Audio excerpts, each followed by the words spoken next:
Wishing you a very good day बच्चा party. अभी last 2 lectures जो हम लोगों ने सीबीएसई वाले अटेंड करे, उसके अंदर हम लोगों ने वर्क एनर्जी थ्योरम और law of conservation of energy के बारे में डिस्कशन किया। मैंने तुम्हें दोनों के ऊपर कुछ न्यूमेरिकल्स भी करवाए। ठीक है, अभी इसी के ऊपर मैं थोड़ा सा और तुम्हें एक प्रैक्टिस कराने के लिए एक न्यूमेरिकल और करा रहा हूँ। ये हमारे एनसीईआरटी का सॉल्व एग्जाम्पल है। ठीक है, ऑब्वियसली मैं तुम्हें और अच्छे से उसको एक्सप्लेन कर दूंगा यहाँ पे। तो पहले उस एग्जाम्पल को डिस्कस करेंगे आज वाले लेक्चर में, then we will go to power. Discussion है पावर का, छोटा सा एक आर्टिकल है। ठीक है, उसके ऊपर हम थोड़ा सा टाइम स्पेंड करके वर्क एनर्जी पावर ये तीनों वाला डिस्कशन आज अपना कंप्लीट करेंगे। ठीक है, तो मैं तुम्हारे साथ यहाँ पे अभी एक क्वेश्चन शेयर कर रहा हूँ। ठीक है ना, ये एक सेकंड।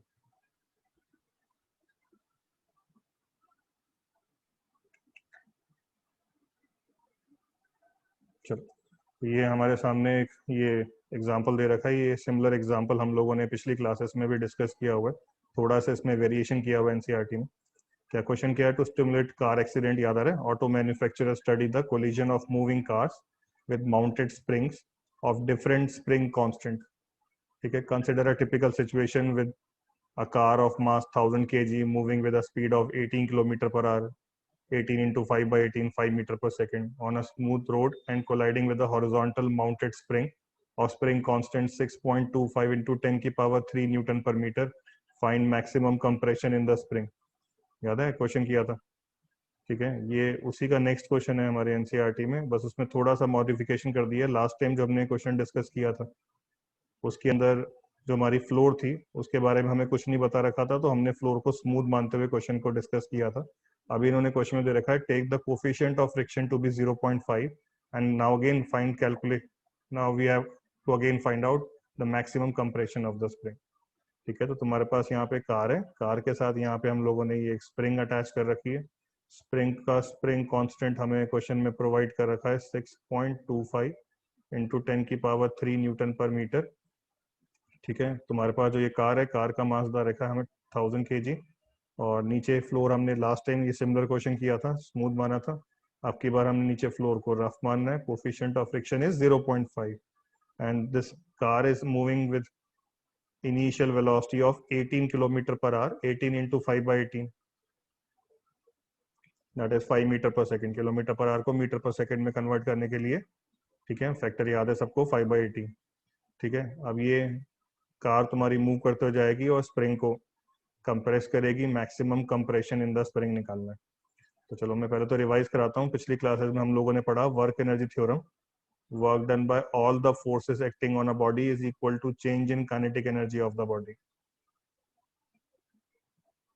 ठीक है ना, ये लास्ट टू लास्ट क्लास में हमने वर्क एनर्जी थ्योरम डिस्कस की थी। Work done by all the forces is equal to change in kinetic energy of the body.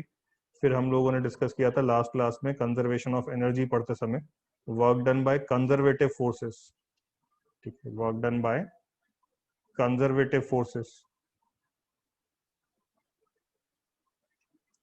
Conservative forces का वर्क डन सिस्टम में कंजर्व हो जाता है, स्टोर हो जाता है in the form of potential energy. तो आई मेड यू रियलाइज कि कभी भी कंजर्वेटिव फोर्सेस का वर्क डन निकालना है तो कंजर्वेटिव फोर्सेस का वर्क डन हम पोटेंशियल एनर्जी के फॉर्मूलों की हेल्प से निकाल लेंगे। तो कंजर्वेटिव फोर्सेस का work done is equal to negative of delta potential energy. तो work done by all the forces change in kinetic energy, work done by conservative forces negative of delta potential energy. इस question में इन दोनों बातों को मैं use करूंगा। तो चलो पहले तो ट्रॉली पे फोर्सेस कौन कौन सी लग रही हैं, हमारी कार पे फोर्सेस कौन कौन सी लग रही हैं। तो एक तो स्प्रिंग का फोर्स लग रहा होगा kx। ठीक है ना, स्प्रिंग फोर्स अप्लाई कर रही होगी हमारे जो कार है, इसको स्प्रिंग के साथ हम लोगों ने यहाँ पे अटैच करा दिया, स्प्रिंग फोर्स लगा रही होगी kx। और क्या लग रहा होगा? mg। और क्या लग रहा होगा? फ्लोर का नॉर्मल और फ्रिक्शन। ठीक है, क्वेश्चन में म्यू प्रोवाइडेड है, इसको हमने कैलकुलेशन में यूज करना है। तो चलो हमने रफ सरफेस है उसकी वजह से फ्रिक्शन लगा दिया, mg लगा दिया, फ्लोर का नॉर्मल लगा दिया, स्प्रिंग का फोर्स kx लगा दिया। ठीक है, तो friction, normal, mg and kx। चलो मुझे दिमाग लगा के बताओ, इन चारों में से कौन कौन सी ऐसी फोर्सेस हैं जो कंजर्वेटिव हैं। या चलो इस तरीके सोचो, ऐसी कौन कौन सी फोर्सेस है जिनके वजह से तुम्हें पोटेंशियल एनर्जी के फॉर्मूले पता है। तो हमें पोटेंशियल एनर्जी का फॉर्मूला पता है, mg के वजह से mgh, स्प्रिंग के फोर्स की एक्स की वजह से हाफ की एक्स स्क्वायर। तो ध्यान दो, हमारे ट्रॉली पे जितनी भी फोर्सेस लग रही हैं, पहले तो वर्क एनर्जी थ्योरम से work done by all these forces will be equal to change in kinetic energy. तो work done by friction plus work done by normal plus work done by mg plus work done by spring का force kx is equal to change in kinetic energy. ठीक है, अब ध्यान से देखो, mg और kx की वजह से तो हमें पोटेंशियल एनर्जी के फॉर्मूले पहले से पता है, कंजर्वेटिव फोर्सेस की वजह से हमें पोटेंशियल एनर्जी के फॉर्मूले पहले से ही पता होते हैं। तो उनके वर्क डन को ढूंढने के लिए हम उन पोटेंशियल एनर्जी के फॉर्मूलों की हेल्प ले सकते हैं। Work done by these conservative forces will be equal to negative of delta potential energy. तो ध्यान दो, mg का वर्क डन ढूंढने की जरूरत नहीं है, स्प्रिंग के फोर्स kx का क्वेश्चन में वर्क डन ढूंढने की जरूरत नहीं है, इनके वर्क डन तुम पोटेंशियल एनर्जी के फॉर्मूलों के हेल्प से ही निकाल लोगे। ठीक है ना, स्प्रिंग का फोर्स kx वेरिएबल फोर्स होता है, वेरिएबल फोर्स का वर्क डन निकालने के लिए तुम्हें अननेसेसरी वापस से इंटीग्रेशन करना पड़ जाएगा। एक बार इंटीग्रेशन करके हम स्प्रिंग की वजह से पोटेंशियल एनर्जी का फॉर्मूला हाफ के एक्स स्क्वायर डिराइव कर ही चुके हैं। तो बार बार इंटीग्रेशन करने से बचने के लिए हम लोग जो फॉर्मूले हमारे पास है, जहाँ तक उनकी हेल्प ले सकते हैं लेंगे, जहाँ नहीं हेल्प हो पाएगी वहाँ पे हमें मजबूरी में इंटीग्रेशन करनी भी पड़ेगी। मैं ये नहीं कह रहा कि हमेशा बच जाओगे, बट ठीक है, जहाँ बच सकते हो वहाँ तो बचें। तो ध्यान दो, मैं कह रहा हूँ work done by friction plus work done by normal is equal to change in kinetic energy. Negative of delta potential energy को मैं इक्वेशन के राइट हैंड साइड पे ले जाऊं तो प्लस डेल्टा पोटेंशियल। ठीक है, मैं ध्यान दो, फ्रिक्शन का वर्क डन, अब मैं वैल्यू सब्स्टिट्यूट करना चालू करता हूं। मैंने वर्क एनर्जी थ्योरम में अपनी कैलकुलेशन को रिड्यूस करवा लिया कंजर्वेटिव फोर्सेस के वर्क डन को negative of delta potential energy से सब्स्टिट्यूट करके। ठीक है, अब वर्क डन बाय फ्रिक्शन, तो ध्यान दो, फ्रिक्शन लग रहा है टूवर्ड्स लेफ्ट, हमारी स्प्रिंग को कंप्रेस करते हुए ट्रॉली बुक हमारी कार कहाँ जा रही है, टूवर्ड्स राइट। कितना जा रही है, एक्स मान लेता हूँ। ठीक है, हमारी स्प्रिंग में मैक्सिमम कंप्रेशन कितना आने वाला है, उस मैक्सिमम कंप्रेशन को एक्स मान लेता हूँ। स्प्रिंग अगर एक्स कंप्रेस हो रही है तो ऑब्वियसली स्प्रिंग को कंप्रेस करते हुए ट्रॉली भी हमारी, कार भी हमारी एक्स ही मूव की होगी। Friction is acting towards left, displacement is coming towards right, angle between them is 180 degree, work done by friction will be negative. ठीक है ना, force and displacement are in opposite direction, work done is going to be F S cos 180, cos 180 minus 1 minus F S. तो minus F S में friction force कितना हो जाएगा हमारा, mu N. और ध्यान से देखो, नॉर्मल किसके बराबर है, डिस्कशन में नॉर्मल किसके इक्वल है, mg के। तो फ्रिक्शन फोर्स का फॉर्मूला, लिमिटिंग फ्रिक्शन का फॉर्मूला लगा रहे हैं यहाँ पे, म्यू एन, क्वेश्चन में म्यू प्रोवाइडेड है, म्यू मुझे यूज करना है तो उसी को मैं यूज कर रहा हूँ, म्यू इनटू एन, नॉर्मल की वैल्यू mg, फ्रिक्शन फोर्स आ गया, डिस्प्लेसमेंट x। ठीक है, डिस्प्लेसमेंट कितना आया x, और फ्रिक्शन और डिस्प्लेसमेंट के बीच में एंगल 180 cos 180 माइनस 1। ठीक है ना, work done by normal reaction, चलो नॉर्मल रिएक्शन में दिमाग लगाओ, नॉर्मल रिएक्शन कैसे लग रहा है, डिस्प्लेसमेंट x के परपेंडिकुलर। तो जब नॉर्मल रिएक्शन हमारा डिस्प्लेसमेंट x के परपेंडिकुलर लग रहा है, नॉर्मल रिएक्शन का work done zero, force displacement के परपेंडिकुलर है, हम 9th क्लास से पढ़ते आ रहे हैं, वर्क डन क्या हो जाएगा, zero. Change in kinetic energy, ठीक है, काइनेटिक एनर्जी में चेंज, तो ध्यान से देखो, तुम्हारी जो कार है इसकी काइनेटिक एनर्जी शुरू में कितनी है, हाफ एम वी स्क्वायर में, वेलोसिटी 5, और जब ये स्प्रिंग को कंप्रेस करते करते मैक्सिमम कंप्रेशन पे पहुंच जाएगी, स्प्रिंग को मैक्सिमम कंप्रेस कर देगी, सोचो स्प्रिंग को और कंप्रेस नहीं कर पा रही होगी, तब इसकी वेलोसिटी एक इंस्टेंट के लिए जीरो हो चुकी होगी। ठीक है ना, तब इसकी वेलोसिटी एक इंस्टेंट के लिए हमारी जीरो हो चुकी होगी। तो फाइनल वेलोसिटी हमारी zero at the time of maximum compression, kinetic energy zero, शुरू में half M we square, initial velocity was 5। ठीक है, ध्यान दो, फाइनल माइनस इनिशियल, याद है ना डेल्टा का मतलब सबको, डेल्टा का मतलब क्या होता है, final kinetic energy, delta means final value minus initial value. तो final kinetic energy of car is zero, initial kinetic energy is half M we square, velocity initially 5। चलो, change in potential energy, question में कौन कौन सी potential energy की बात करेंगे हम लोग, mg के वजह से mgh, kx की वजह से हाफ के x square, that is gravitational potential energy and elastic potential energy. चलो, ग्रेविटेशनल पोटेंशियल एनर्जी की बात करूं तो उसमें चेंज, डेल्टा पोटेंशियल एनर्जी में ग्रेविटेशनल पोटेंशियल एनर्जी की बात करूं तो ग्रेविटेशनल पोटेंशियल एनर्जी में चेंज जीरो। क्यों? Because car is moving horizontally, ना उसकी हाइट इंक्रीज हुई ना उसकी हाइट हमारी डिक्रीज हुई। जब हमारे कार की हाइट कांस्टेंट रह रही है, उसकी ग्रेविटेशनल पोटेंशियल एनर्जी कांस्टेंट रह रही है। ग्रेविटेशनल पोटेंशियल एनर्जी में कोई चेंज ही नहीं आया, तो change in gravitational potential energy is zero. ठीक है, change in potential energy stored in spring. तो potential energy stored in spring शुरू में, तो initially our spring was in its natural length, कोई कंप्रेशन नहीं था, कोई लॉन्गेशन नहीं था, स्प्रिंग की इनिशियल एनर्जी हमारी कितनी थी? Zero. At the time of maximum compression X, spring में एनर्जी स्टोर हो गई होगी half K X square. Again final elastic energy half K X square minus initial elastic potential energy zero. तो change in gravitational potential energy, change in elastic potential energy, total change in potential energy आ गया। Question में mu तुम्हें 0.5 provided है। ठीक है, question में मास तुम्हें 1000 kg ट्रॉली का प्रोवाइडेड है। स्प्रिंग का कांस्टेंट, स्प्रिंग कांस्टेंट 6.25 इंटू 10 की पावर 3 प्रोवाइडेड है। ध्यान दो, क्वेश्चन में x छोड़ के बाकी सारी वैल्यूज तुम्हें पता है। नोटिस करो, x में क्वाड्रेटिक इक्वेशन आ जाएगी। x में इस इक्वेशन को सिंप्लीफाई कर लेना, मैं तुम्हें कैलकुलेशन तुम्हारे लिए छोड़ रहा हूँ। ठीक है, अपने आप कर लेंगे, क्वाड्रेटिक इक्वेशन सबको सॉल्व करनी आती है। एक्स स्क्वायर और x की टर्म रह जाएंगी, बाकी सारी वैल्यूज तुम्हें क्वेश्चन में प्रोवाइडेड है। x में क्वाड्रेटिक इक्वेशन आ जाएगी, सॉल्व करके उसके रूट्स निकाल लोगे।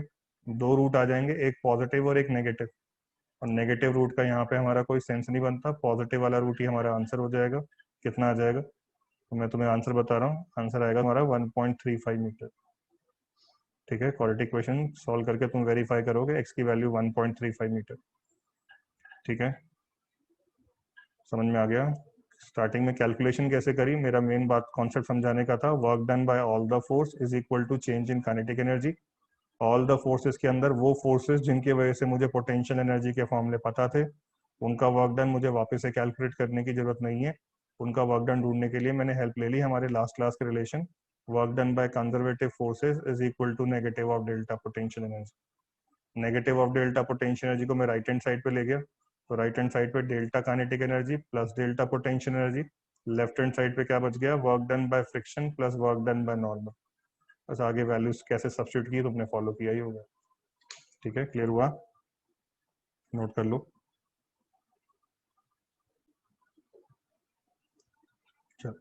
नेक्स्ट अभी हम लोग बात कर रहे हैं एक छोटा सा डिस्कशन पावर के बारे में। ठीक है, पावर हम सबको पता है, क्या बताइए क्या होता है, 9th क्लास में पढ़ा था। Power is rate of doing work, या power is rate at which energy is supplied.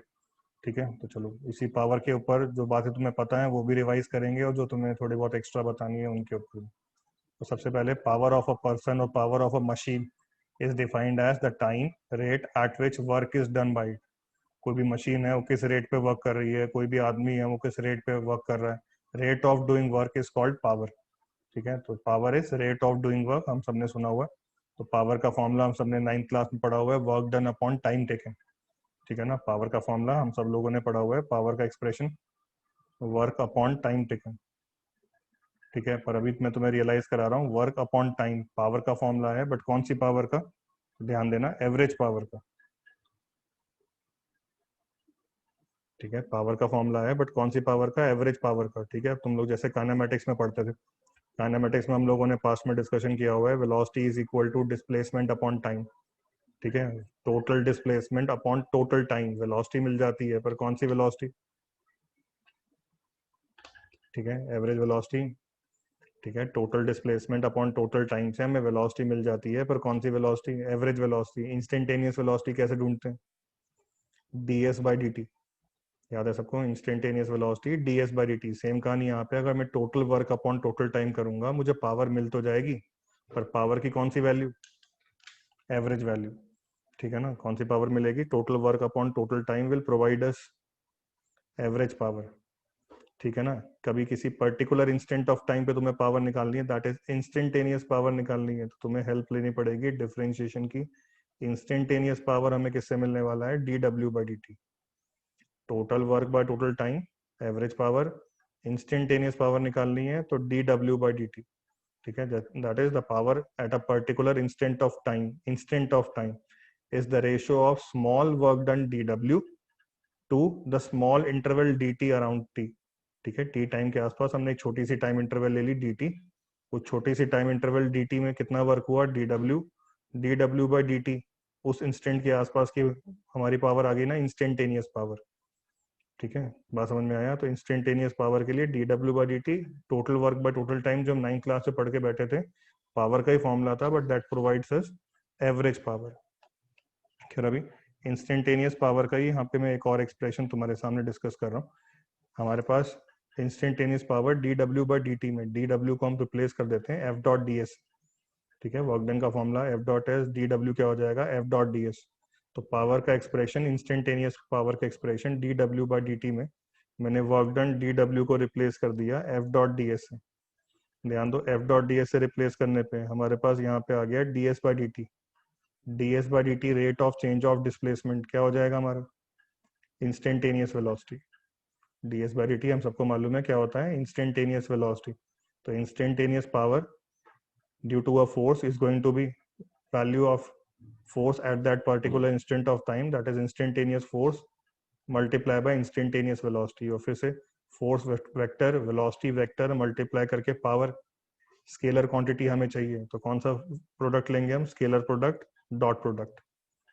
ठीक है, जैसे वर्क के अंदर एफ डॉट एस, वैसे यहाँ पावर के अंदर भी एफ डॉट वी। ठीक है, तो पावर का, इंस्टेंटेनियस पावर का फॉर्मूला जो हमारे 11th क्लास में हम सबसे फ्रीक्वेंटली यूज करने वाले हैं, that is f dot v, that is f v cos theta। ठीक है, f v cos theta।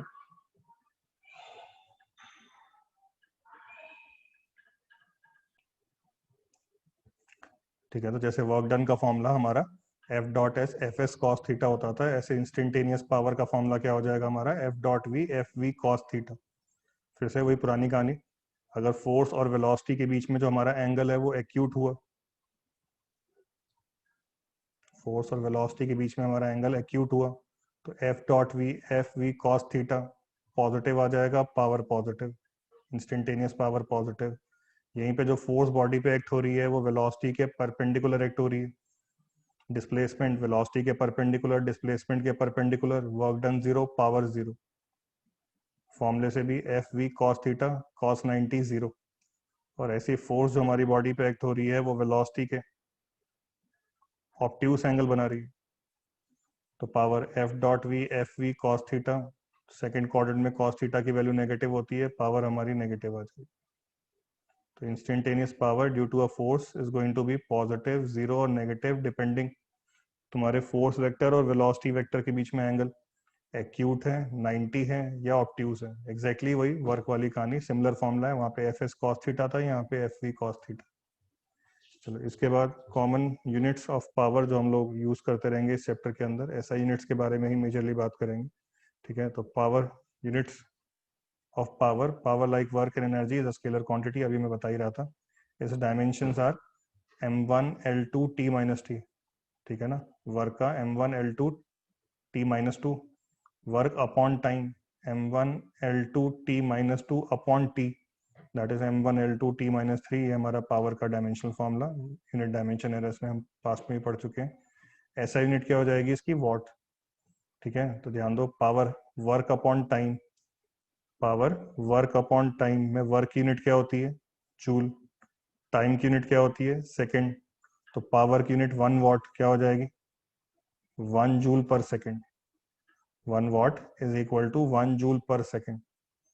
ठीक है, तो 1 joule of work is done in a time interval of 1 second, then power supplied is, या power की value is 1 what.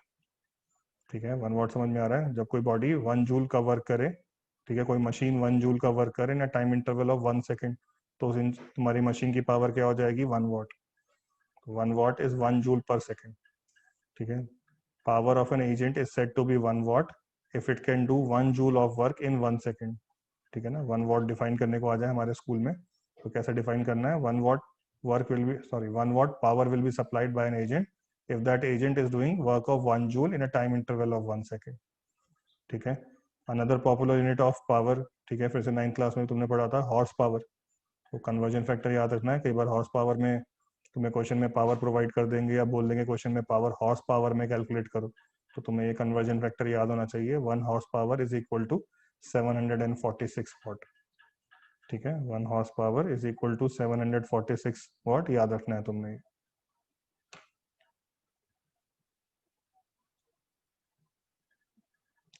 चलो अभी आगे बढ़ेंगे, अभी हम उसके ऊपर एक न्यूमेरिकल करेंगे, पावर का एक न्यूमेरिकल।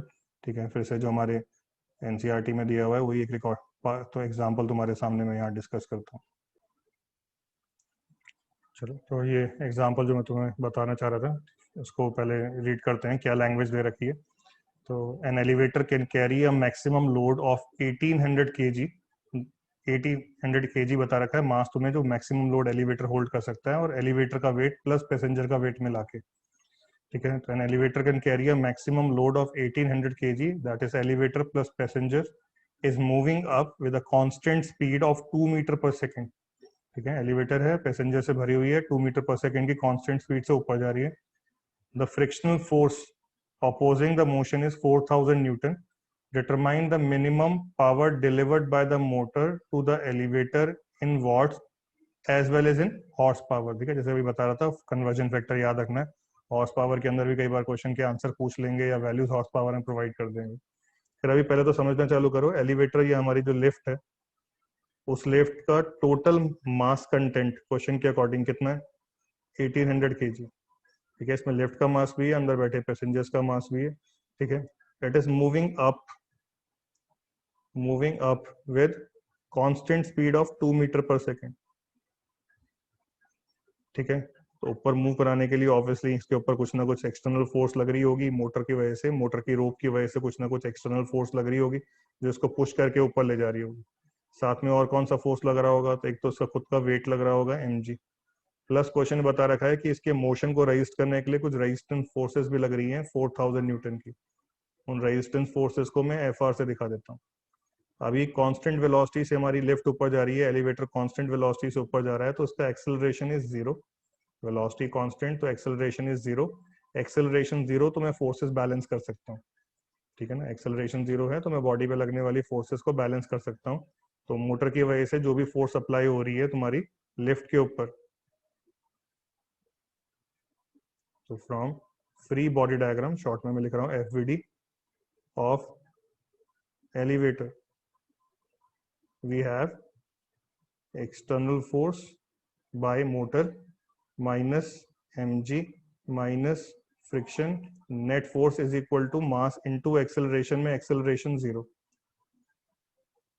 ठीक है, तो जो भी हमारी फोर्स वर्क कर रही है, जिसका भी हम वर्क डन ढूंढना चाह रहे हैं मोटर का, उसका वैल्यू कितना हो जाएगा, mg प्लस फ्रिक्शन।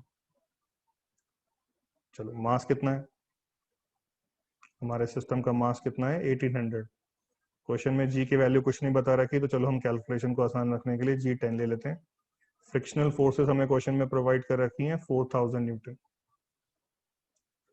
ठीक है, 1800 इंटू 10, 18,000 प्लस 4000, कितनी फोर्स लग रही है। ठीक है, मोटर को कितनी फोर्स लगानी पड़ रही है हमारे एलिवेटर को ऊपर पुश करने के लिए, that net force motor has to applied. ठीक है, मोटर को जो एफर्ट लगाना पड़ रहा है, कितना लगाना पड़ रहा है हमारा, 22,000। ठीक है, नाउ पावर, ठीक है, डिलीवर्ड बाय मोटर,